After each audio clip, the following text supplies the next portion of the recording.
이 프로그램은 고발뉴스 정기구독 후원으로 제작되었습니다.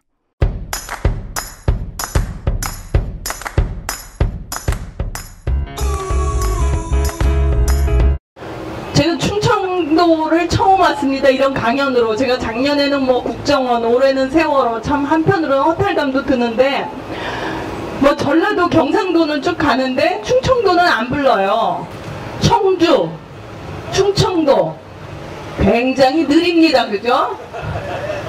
느린 분들이 불렀어요. 물론 뭐 저를 부르기 전에 또 딴 분들을 다 불렀으니까 뭐 좀 전부터, 작년부터 계속 열심히는 하셨겠지만, 어쨌든 충청도가 마음 먹었다. 이제 느린 분들이 합류했습니다. 그죠? 갑니다. 이 충청도 분들이 무서워요. 끈질겨요. 그죠? 여기 독립투사 굉장히 많죠?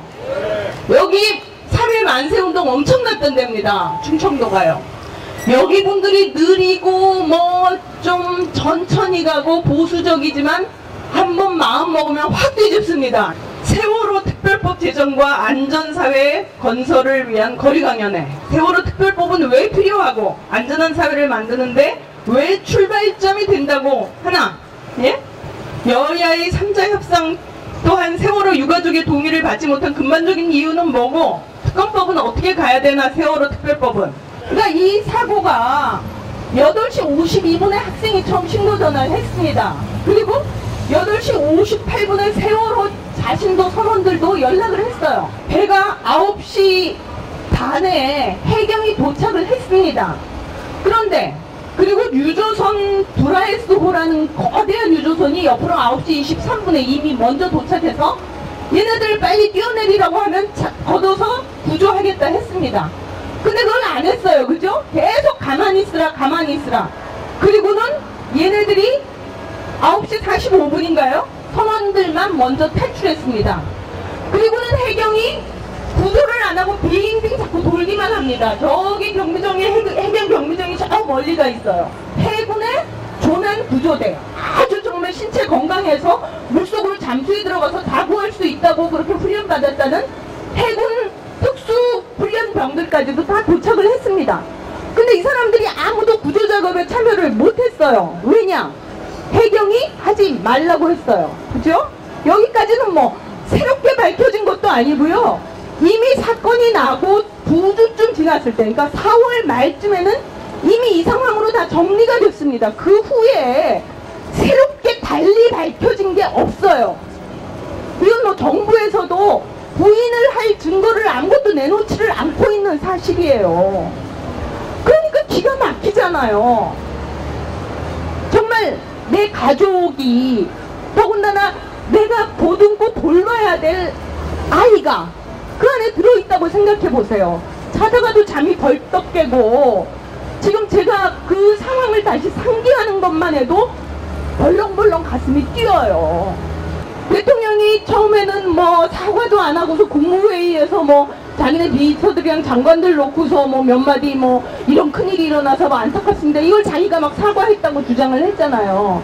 그래가지고 그게 무슨 사과냐고 또 막 그랬더니 그제서야 한 달 뒤에야 사과를 하고 뭐 어떻게 바로잡겠다 그랬는데도 결국에는 이 문제를 어떤 식으로 해결하냐면 해경을 해체하겠다. 그러고는 진상규명을 안 하고 넘어갔어요. 근데 제일 막 피가 거꾸로 솟는 게 뭐냐 하면 9월 달쯤인가요? 그 박형주 교수라고 가천대 초고층 방재 융합 연구소장이 시뮬레이션을 해본 거예요. 그랬는데 배가 이렇게 띵띵했을 때, 즉시 사고가 났을 때 탈출하라고 그랬으면 5분 5초 만에 전원을 살릴 수 있었다. 9시 45분에 선원이 자기네들은 살아났으니까, 왜냐하면 자기네가 살기 전에 배가 끼우뚱하면 자기네가 혹시 물에 빠질까봐 우리 먼저 살자. 그러면 우리가 살아난 다음에라도 탈출하라 그랬으면 6분 17초. 심지어는 그 52.2도가 기울은 다음에 탈출해라 그래도 9분 18초면 다 살릴 수 있었다는 거예요. 얼마나 기가 막힌 일이에요. 그러면 도대체 왜 도대체 해경은 얘네를 자기네 역할을 얘네들은 안 하고 정말 억울한 생명을 정말 죽게 했냐, 죄 없는 생명을 죽게 했나, 이걸 파헤치는 게 당연히 정부가 앞장서서 해야 되잖아요. 근데 대통령이 아무것도 안 밝히고 자꾸 은폐만 하더니 새롭게 밝혀진 게 뭐예요? 대통령은 7시간 동안 어디 있는지 몰랐다 그랬는데, 즉시 일보 10시 일보를 냈을 때, 안보실장이 냈을 때 대통령 그 위기 상황실에서 위기 대책반을 구성해가지고 즉시 회의를 해야 되는 거예요.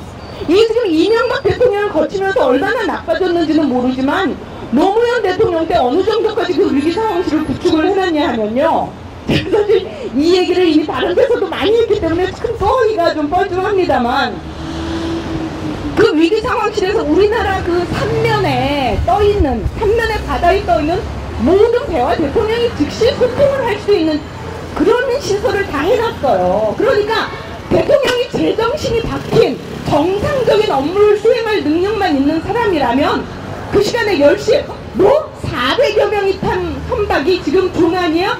즉시 위기상황실을 불러서 국방부는 뭐하고, 해경은 뭐하고, 소방방재청은 뭘하고 지시를 내리면서 본인이 정말 직접 마이크 잡고서 빨리 뛰어내리라 이렇게 얘기할 수도 있었어야 돼요. 근데 아무것도 안 하고 5시 15분까지 7시간 동안 어디 있었는지도 몰랐는데, 몰랐다고 추궁을 하니까 나중에 변명이라고 나온 게 서면 보고 유선 보고를 했다. 10시 15분에 뭐 하고 있었어요? 해경이 소방방재청 헬기가 구조작업 못하게 막고 있었어요. 안보실장한테 대통령이 이 지시를 했는데 해경이 막고 있었다고요. 왜? 그 대통령이 밝혀야 됩니다. 그죠? 왜 해경이 구조하지 않았느냐, 왜 청와대는 은폐하려고 하느냐, 본질은 이거잖아요. 왜? 우리는 민주정부로서 우리가 선출한 대통령 이하 정부가 유능하고 정직하고 시민들을 위하는, 국민의 생명을 걱정하고 지켜줄 수 있는 정부인지 알아야 할 권리가 있기 때문에 알려고 하는 거예요. 그런데 그걸 계속 은폐하면서 그게 마치 유족들만의 싸움인 것처럼 계속 몰아가고 있습니다. 정말 힘든 상황이에요.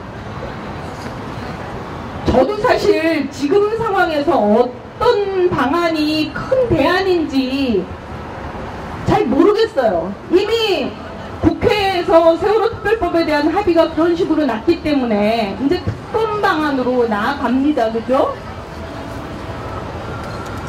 만약 특검이 아니라 참사특별위원회가 수사권 기소권을 갖고 했다고 하더라도 얼마나 해낼 수 있었을까? 저는 솔직히 이 박근혜 정부에서 이것이 진상규명이 완벽하게 되지 않으리라고 봅니다.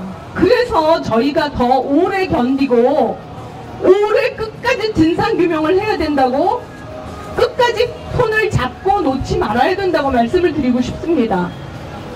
그러니까 우리는 지금부터 세월호 1년을 살자 이거죠. 그리고 세월호 2년을 살고 세월호 3년을 살고 이 문제의 진상이 규명되어서 우리가 정말 정직하고 올바른 정부를 가질 때까지, 정직하고 올바른 정부가 이 사건의 진상을 남김없이 파헤쳐서 죄를 저지른 사람을 끝까지 처벌할 때까지 우리는 세월호의 시대를 살자는 거죠. 그렇게 해서만 꼭 세월호의 시대를 사는 게 아니라 세월호가 터지게 된 것이 정말 어마어마한 거죠. 원래 처음에 세월호 참사가 세월호의 조난 자체는 정말 돈밖에 모르는 기업이 있었던 거죠. 청해진 해운. 돈을 위해서라면, 돈을 더 많이 벌기 위해서라면 오래된 배를 들여와서 마구 개조하는 나쁜 기업이 있었어요. 두 번째는 이 나쁜 기업을 감싸주는 관이 있었어요. 이명박 때 설령이 오래된 배도 쓸 수 있다 이렇게 법이 완화됐잖아요. 그리고 해운조합이니 이런 쪽에 선주협회니 이런 쪽에서 다 이제 보험이니 관리니 이런 걸 맡도록 돼 있는데, 성급협회니 이런 데서 제 역할을 하나도 안 했잖아요. 근데 그 역할을 안 해도 왜 되냐? 국회의원들 외유 데리고 나가. 그 다음에 국회의원만 데리고 나가겠어요? 평소에 그 공무원들 관리들은 얼마나 부어 삼겠어요. 그러니까 관과 사기 기업이 유착을 해가지고 완전 부패의 고리가 된 거 아니에요. 우리가 저렇게 범죄를 저지르는 정부를 그냥 두면은요, 저 범죄 정부는 처음에는 이렇게 그냥 방기하는 것으로 범죄를 저지르다가 나중에는 적극적인 강도 살인까지도 할 수 있는 정부가 되어가는 거예요. 그걸 이제 어떤 정부에 비교하면 총칼이나 무기를 들고 국민들을 압박하고 독재 체제로 돌아가는 정부까지도 될 수 있는 거죠. 지금 사실은 어떤 그런 조짐들이 막 나타나고 있잖아요. 시민들이 하고 있는 카톡이나 이런 메시지들을 막 정부가 감시합니다. 검찰이. 그러면서 북한으로 삐라를 뿌리는 탈북자들은 언론 자유가 있기 때문에 못 막는다고 얘기를 하고 있어요. 아주 전형적인 말도 안 되는 소리를 하고 있는 정부로 돌아가고 있잖아요. 그러니까 우리는 이 정부가 더 사악해지고 더 나빠지기 전에 이거를 막아야 되는데, 그럼 어떻게 막을 것이냐. 세월호 관련해서 제가 부탁드리고 싶은 것은 이거예요. 첫째, 우선은 저희가 시민으로서 할 일이 있을 테고요. 둘째, 유족들과 함께 할 수 있는 일이 있겠죠.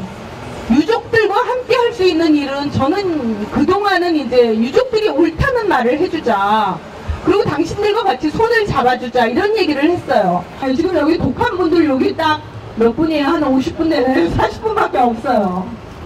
우리 정말 독해집시다. 이거 정말 독해져가지고 아까 얘기 드렸듯이 그 사악하고 나쁜 정부로 가지 않도록 미리미리 우리가 그걸 징계를 해야 됩니다. 왜 이제 여기 써놓은 게 이 부분을 뺐으면서 다시 추가하겠습니다. 우리가 악을 처벌하지 않으면 선이 죽죠. 그죠? 선이 죽어요. 세월호 사건이 딱 그렇잖아요. 그리고 우리가 이 나쁜 정부를 처벌하지 않으면 유능이 죽고 무능이 득세하죠. 유능이 죽고 무능이 득세하는 걸 어디서 보냐면, 전시작전 통제권을 2015년에 자기가 회수하겠다고 공약을 내걸고 박근혜 대통령이 당선이 됐어요. 근데 지금 전시작전 통제권을 이번에도 회수를 못하겠다, 계속 연기를 하겠다 그래요. 그랬더니 미국이 뭐라 그래요? 무기 사달라, 뭐 괌에 있는 미군들 훈련 비용 대라. 이건 어떻게 생각하면 뭐 미군의 연수 비용을 우리가 다 대는 게 아닌가 싶을 정도로 온갖 거지 같은 무기 다 사달라, 뭐 해라, 돈 내라, 뭐 평택 다시 뭐 어떻게 한다, 뭐 동두천에서 못 나간다. 얼마나 무능한 거예요. 돈이 그냥 펑펑 나가 돌잖아요.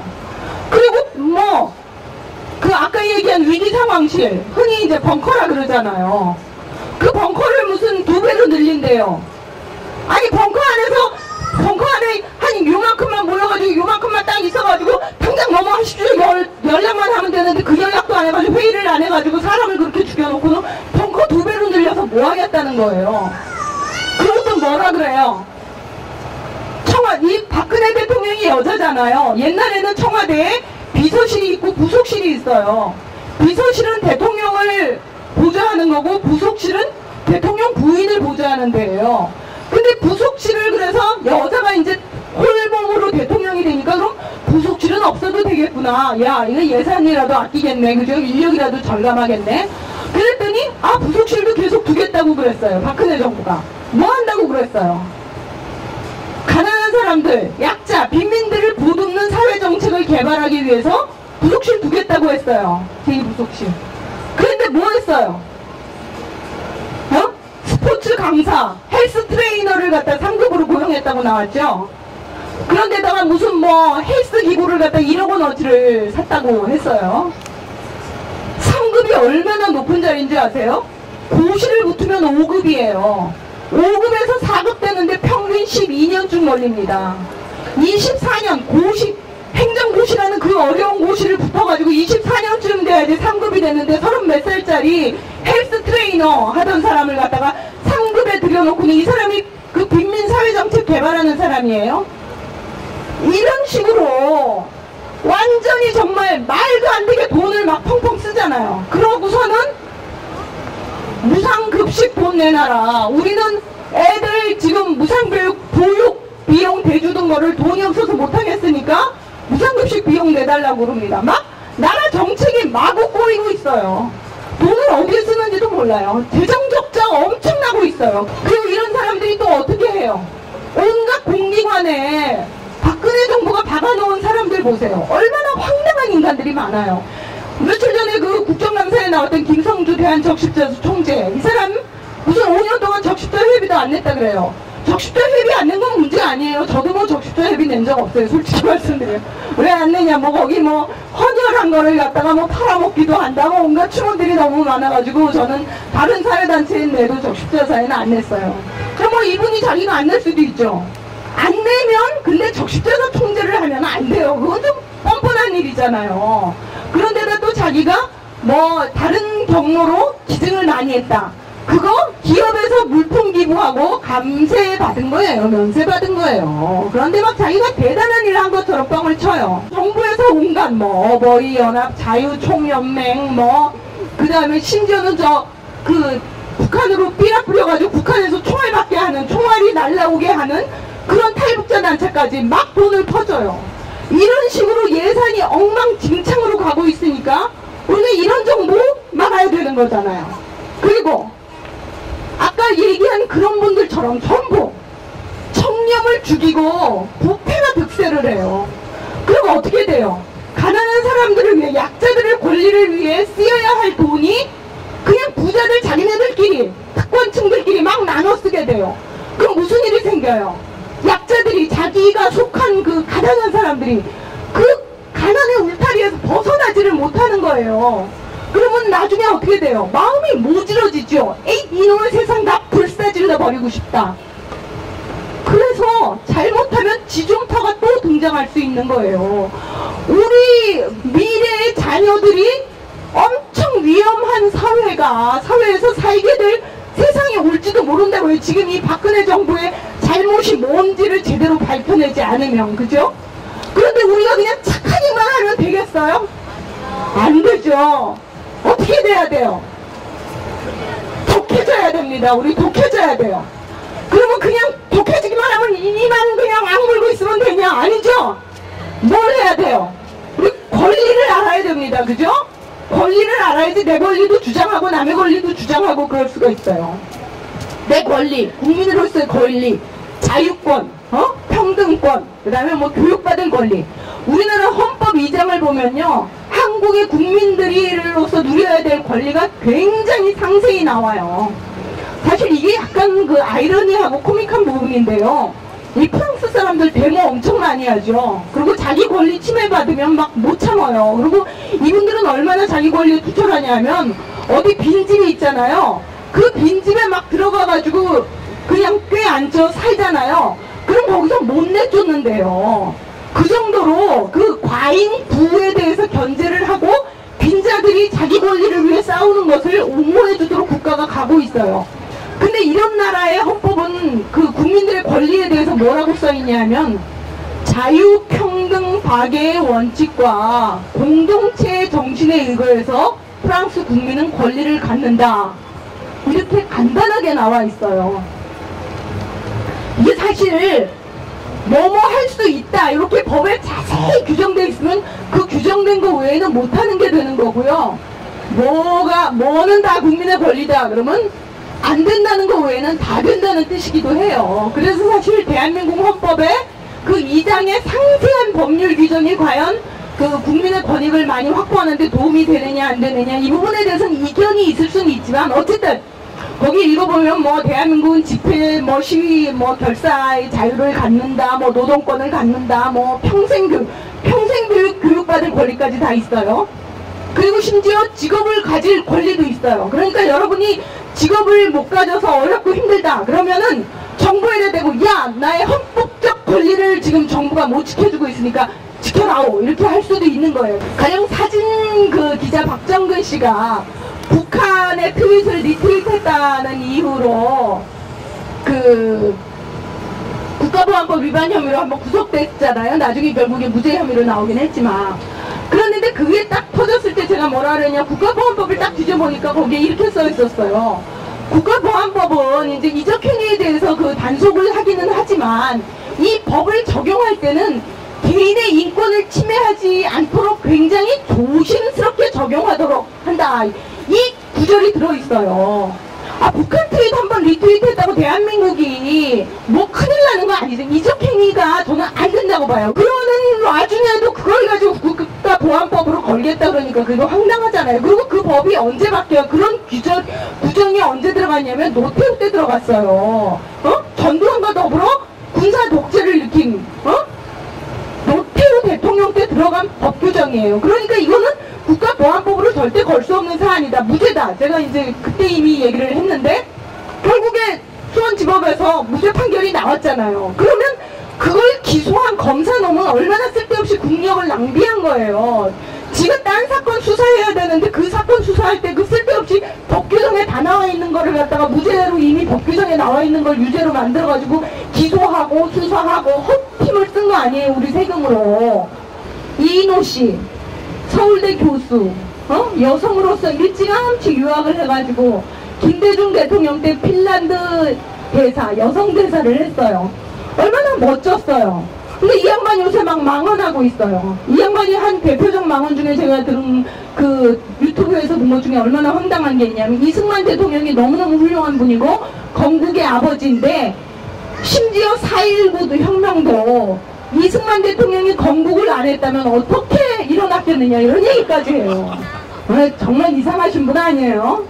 그런 식으로 얘기하면 이순신 장군은 저기 도요토미 히데요시 덕분에 뛰어나신 거잖아요. 그런 분들이 많이 있어요. 근데 막 이분들이 막 뭐라고 욕하면 그 주변에 얼빵한 분들이 뭐라 하냐면 아우 그래도 저 양반 김대중 대통령 때 핀란드 대사 한 사람이야 김대중이 뽑은 사람이야 이래요. 뭐 김대중이 뽑았으면 무슨 뭐 금태 둘렀습니까? 그죠? 지금 현재 나쁘면 나쁘고 지금 현재 바보면 바보예요. 명망에 휩쓸리지 말고 우리가 옳지 않은 건 옳지 않다고 지금 지적을 해줍시다. 그리고 무엇보다 결국에는 뭐니 해도 정치가 바뀌기 전에는 아무것도 안 바뀌어요. 뭐 요즘 제보자라는 영화 굉장히 유행하죠. 흥행 많이 했나요? 요즘은 잘 안 나오나요? 그 영화가 언제쯤 얘기를 다루냐 하면 노무현 대통령 시절에 그 황우석 씨를 둘러싼 황우석 씨 그 일종의 사기 행각을 다루고 있잖아요. 근데 그 당시에 그런 보도가 어떻게 가능했냐 저는 이 부분을 보고 싶어요. 정부가 언론 자유를 허용했기 때문에 아무런 제재가 없었던 거예요. 지금 MBC 수준을 보세요. 얼마나 한심한지. 그런 건 언론이라고 할 수도 없잖아요. 결국에는 뭐 언론의 수준, 국민의 수준, 뭐 어느 부분의 수준, 뭐 온갖 얘기들이 결국에는 어떤 권력이 작동하느냐, 어떤 권력을 우리가 대표 권력자로 내세웠느냐에 따라서 그 사회 전체가 굉장히 달라져요. 그러니까 선거할 때, 투표할 때 굉장히 우리는 관심 있게 가지고 적극적으로 정치 행위를 해야 된다. 이 말씀을 꼭 드리고 싶어요. 권력자를 정말 무섭게 감시해야 된다.